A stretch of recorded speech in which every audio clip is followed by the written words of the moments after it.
Foxbody 3G alternator conversion in 60 seconds, starting now. Unplug battery, Foxbody 75 amp alternator. Remove factory harness. Removes said belt. Best works with aftermarket alternator bracket. Remove factory alternator. Install 94 Mustang alternator. Install desired belt length. Route desired belt length. Acquire variable 8 to 10 foot 4 gauge wire with connection. With inline mega fuse. Install one end connection to the solenoid power side. Safely wrap and tuck wires under car up through the alternator stud. Attach other end to stud. Acquire factory harness again. Peel back factory harness. Snip factory harness at this junction. Snip white wire. Becomes stator wire. Jump.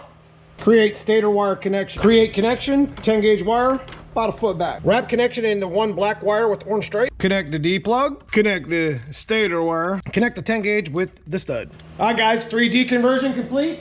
Hope you guys enjoy the channel. Hit that like and subscribe if you like little videos like this. Thanks for watching. See you soon.